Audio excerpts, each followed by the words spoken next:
Hello students, next നമുക്ക് പഠിക്കാനുള്ളത് second derivative mid point ഫോർമുലയാണ്. അപ്പോൾ ഇവിടെ നമുക്ക് ഡെറിവേഷൻ കുറച്ച് അധികം വരുന്നുണ്ട്, എന്നാലും ലാസ്റ്റ് ഫോർമുല നമുക്ക് നല്ല എളുപ്പമാണ്. അപ്പോൾ ഡെറിവേഷൻ ജസ്റ്റ് ഒന്ന് ഓടിച്ച് നോക്കിയിട്ട് നമുക്ക് ഫോർമുലയിലേക്കും പ്രോബ്ലത്തിലേക്കും പോവാം. അപ്പോൾ ആദ്യം നമ്മൾ ചെയ്യുന്നത് ടൈലർ സീരീസ് പോളിനോമിയൽ എഴുതുകയാണ്. ടൈലർ പോളിനോമിയൽ നിങ്ങൾ പഠിച്ചിട്ടുണ്ട്. അപ്പോൾ expand a function F in a third Taylor polynomial about the point X naught to evaluate at X naught plus H and X naught minus H.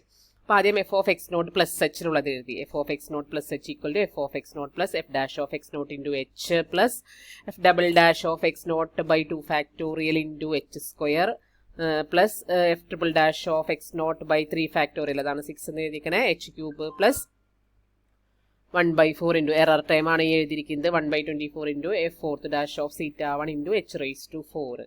Last error term വരുന്നതാണ് ഇങ്ങനെ എഴുതിയിരിക്കുന്നത്. Okay, അതുപോലെ Taylor formula with remainder in derivative form. ആ remainder, ആ ഡെറിവേറ്റീവിൻ്റെ ഫോമിൽ reminder ഇതാ ഇവിടെ ഉണ്ട്, റിമൈൻഡർ ഫോമിൽ വരുന്നുണ്ട്. ഇതും നമ്മൾ പഠിച്ചിരിക്കുന്ന ഫോം തന്നെയാണ്. ലാസ്റ്റ് ഇങ്ങനെ ഒരു റിമൈൻഡർ എന്നുള്ളൊരു ടേമും കൂടി വരുന്നുണ്ട്. where c is some point between x naught and x. ഇനി F of X naught minus എച്ചിന് നമ്മൾ ടൈലർ പോളിനോമിയൽ എഴുതാണ്. അപ്പോൾ പ്രത്യേകത ഇവിടെ ഈ ടേംസിൽ മൈനസ് വരും എന്ന് മാത്രം. എച്ച് വരുമ്പോൾ മൈനസ് വരും, എച്ച് സ്ക്വയർ വരുമ്പോൾ പ്ലസ് വരും, എച്ച് ക്യൂബ് വരുമ്പോൾ മൈനസ് വരും, അത് മാത്രമേ വ്യത്യാസം വരണുള്ളൂ. അപ്പോൾ നേരത്തെ സീറ്റ 1 എടുത്തുകൊണ്ട് ഇവിടെ സീറ്റ -1 എടുത്തിട്ടുണ്ട് കേട്ടോ. വേറെ x naught minus h less than zeta -1 less than x naught less than zeta 1 less than x naught plus h. Okay, ഇനി ഈ രണ്ട് ഇക്വേഷനും കൂടി നമ്മൾ ആഡ് ചെയ്യും. F of X naught plus h plus f of X naught minus h. നമുക്ക് എന്താ വേണ്ടത്? സെക്കൻഡ് ഡെറിവേറ്റീവിന് ഒരു ഫോർമുലയാണ് വേണ്ടത്. അതിന് വേണ്ടിയിട്ടാണ് നമ്മൾ ഈ ടൈലർ പോളിനോമിയൽ യൂസ് ചെയ്ത് ഇങ്ങനത്തെ കാര്യങ്ങളൊക്കെ ചെയ്യണത് കേട്ടോ. അപ്പോൾ ഇത് രണ്ടും കൂടി ആഡ് ചെയ്തപ്പോൾ നമുക്ക് 2 times f of X naught plus f double dash of X naught into H square plus 1/24 into F fourth dash of zeta 1 plus f fourth dash of zeta -1 the whole into H raise to 4. ഇനി ഇതിൽ നോക്കി f double dash of x നോട്ടിൻ്റെ ഒരു term ഉണ്ട്. അപ്പോൾ ഈ ഇക്വേഷനെ solve ചെയ്തിട്ടാണ് നമ്മൾ f double dash of x നോട്ടിൻ്റെ ഫോർമുല ഉണ്ടാക്കിയെടുക്കുന്നത്. അപ്പോൾ ഇതാണ് നമുക്ക് കിട്ടുക 1/h square into f of X naught minus h minus 2 times f of X naught plus f of X naught plus h minus h square by 24 into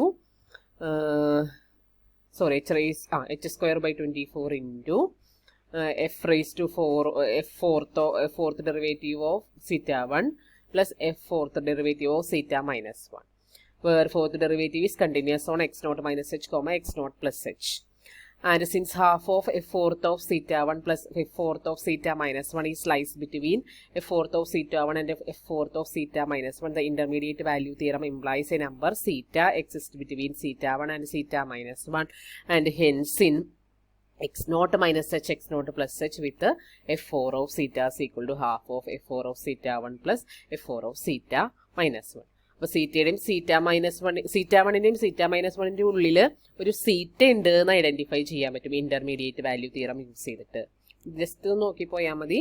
ഫോർമുലയാണ് പഠിക്കേണ്ടത്. Formula ഇതാണ് വരുന്നത്, f double dash of X naught is equal to, അപ്പോൾ ആ സീറ്റ വെച്ചിട്ട് ഇനി ഇത് മാറ്റി എഴുതിക്കുകയാണ് കേട്ടോ. 1/h സ്ക്വയർ ഇൻറ്റു ഇവിടെ ബ്രാക്കറ്റ് ആണ് f of X naught minus h minus 2 times f of X naught plus f of X naught plus h minus h square by 12 into f 4 of zeta. ഈ last term error term ആണ്. അപ്പോൾ formula എഴുതുമ്പോൾ നിങ്ങൾ ഇത് complete എഴുതണം. പക്ഷേ problem ചെയ്യുമ്പോൾ നിങ്ങൾ ഇത്ര മാത്രം അപ്രോക്സിമേറ്റ് വാല്യൂ കണ്ടുപിടിക്കുമ്പോൾ എറർ ടേം വേണ്ട, ഇത്ര മാത്രം എഴുതിയാൽ മതിയാവും. ആദ്യം ഒരു പ്രാവശ്യം ഫോർമുല എഴുതുമ്പോൾ ഇത് കംപ്ലീറ്റ് എഴുതുക.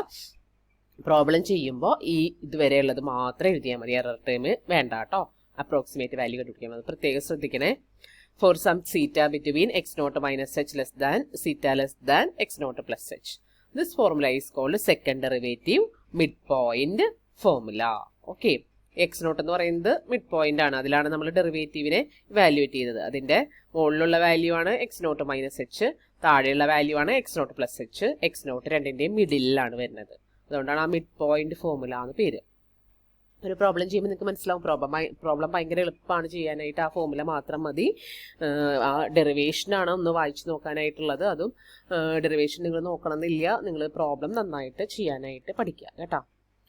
The data shown in the table are of the function f of x equal to x raised to x.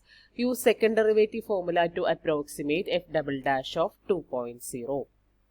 അപ്പോൾ കഴിഞ്ഞൊരു ഇതിൽ തന്ന പ്രോബ്ലം തന്നെയായിരുന്നു എഫ് ഡബിൾ ഡാഷ് ഓഫ് 2 ആണ് നമുക്ക് ഇവിടെ കണ്ടുപിടിക്കേണ്ടത്. 1.8 1.9 2 2.1 2.2 നമുക്ക് എഫ് ഓഫ് എക്സിൻ്റെ വാല്യൂസ് തന്നിട്ടുണ്ട്. അപ്പോൾ സെക്കൻഡ് ഡെറിവേറ്റീവിൻ്റെ ഫോർമുല ഇതാണ് വരുന്നത്. F double dash of X naught is equal to 1/h² into f of X naught minus h minus 2 times f of X naught plus f of X naught plus h minus h²/12 into F fourth of zeta. ഇത് formula എഴുതുമ്പോൾ ഇത് എഴുതാൻ ഞാൻ പറഞ്ഞല്ലോ, ഇത് error term ആണ്. ഇത് നമ്മൾ കാൽക്കുലേറ്റ് ചെയ്യുമ്പോൾ ഈ ടേം വേണ്ട. അപ്പോൾ ഇവിടെ നമുക്ക് രണ്ട് രീതിയിൽ മിഡ് പോയിന്റ് കിട്ടും. രണ്ട് രീതിയിലൂടെ പ്രോബ്ലം ചെയ്തിട്ടുണ്ട്. ആദ്യം 2 മിഡ് പോയിന്റ് h = 0.1 എടുക്കുമ്പോൾ 1.9 2.1 2 വെച്ച് ചെയ്യാൻ പറ്റും.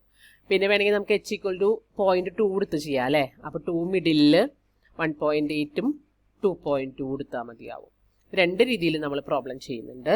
അപ്പോൾ ആദ്യം h = 0.1 എന്നുള്ളതാണ് ചെയ്യുന്നത്. അപ്പോൾ F double dash of 2 = 1/0.1² F of 1.9 വരും. ഇത് 2 ടൈംസ് എഫ് ഓഫ് 2. ഇനി ഇതെന്ന് പറഞ്ഞിട്ടുണ്ടെങ്കിൽ എഫ് ഓഫ് 2.1 വരും. അതൊക്കെ വാല്യൂസ് നമ്മുടെ കയ്യിലുണ്ട്, ടേബിളിലുണ്ട്. അതൊക്കെ കൊടുത്ത് കാൽക്കുലേറ്ററിൽ ഈ വാല്യൂ കണ്ടുപിടിക്കാം. ഇതാണ് വാല്യൂ വരുന്നത്. കണ്ട, ഒരെണ്ണം ചെയ്ത് കഴിഞ്ഞു. എളുപ്പമാണ് അല്ലേ? ഫോർമുല യൂസ് ചെയ്ത് കണ്ട എറർ ടേം നമ്മൾ യൂസ് ചെയ്തിട്ടില്ല കേട്ടോ. ഈ അപ്രോക്സിമേറ്റ് വാല്യൂ കണ്ടുപിടിക്കുമ്പോൾ ഈ എറർ ടേം നമുക്ക് ആവശ്യമില്ല. ഓക്കെ. ഇനി h = 0.2 വരുമ്പോൾ എഫ് ഡബിൾ ഡാഷ് ഓഫ് 2 = 1.0.2². പിന്നെ ഇത് എഫ് ഓഫ് 1.8 ആണ്. 2 ടൈംസ് എഫ് ഓഫ് 2. ഇവിടെ എഫ് ഓഫ് 2.2 ആണ് വരിക. അപ്പോൾ അത് സബ്സ്റ്റിറ്റ്യൂട്ട് ചെയ്ത് വാല്യൂസ് ഒക്കെ സബ്സ്റ്റിറ്റ്യൂട്ട് ചെയ്ത് 29.704275 എന്ന് കിട്ടും. ഓക്കെ. ഇനി നമുക്ക് ആ എറർ ജസ്റ്റ് ഒന്ന് അതിൻ്റെ ആക്ച്വൽ വാല്യൂ കണ്ടുപിടിച്ചിട്ട് അതിൻ്റെ വാല്യൂ കണ്ടുപിടിച്ചിട്ട് ഒന്ന് എറർ എന്താ വരുന്നത് എന്നുള്ളത് ഒന്ന് അനലൈസ് ചെയ്ത് നോക്കാം. Okay. F of X = x e⁻x ആണ് അല്ലേ. അപ്പോൾ എഫ് ഡാഷ് ഓഫ് എക്സ് എന്ന് പറഞ്ഞാൽ e⁻x ഇൻറ്റു എക്സ് പ്ലസ് 1 ആണ് വരുന്നത്. F double dash of X എന്ന് പറഞ്ഞിട്ടുണ്ടെങ്കിൽ e⁻x ഇൻറ്റു എക്സ് പ്ലസ് 2. അപ്പോൾ എഫ് ഡബിൾ ഡാഷ് ഓഫ് 2 എന്ന് പറഞ്ഞാൽ 29.556224 ആണ്. ആദ്യത്തെ പ്രോബ്ലത്തിൽ h = 0.1 ആയതിൻ്റെ എറർ കണ്ടുപിടിക്കുമ്പോൾ നമുക്ക് ഇതാണ് കിട്ടുക. ഇത് രണ്ടാമത്തേതുമായിട്ട് എറർ കണ്ടുപിടിക്കുമ്പോൾ നമുക്ക് ഇതാണ് കിട്ടുക. രണ്ട് എററുകളും അവിടെ എഴുതി വെച്ചു എന്ന് മാത്രം. ഇത് വേണമെങ്കിൽ when h = 0.1 this one and when h = 0.2 this one എന്നുള്ളത് വേണമെങ്കിൽ ഒന്ന് എഴുതി വെക്കാം കേട്ടോ. ഉണ്ടോ? പ്രോബ്ലം ചെയ്യാൻ എളുപ്പമാണ്. മനസ്സിലായി എന്ന് വിചാരിക്കുന്നു.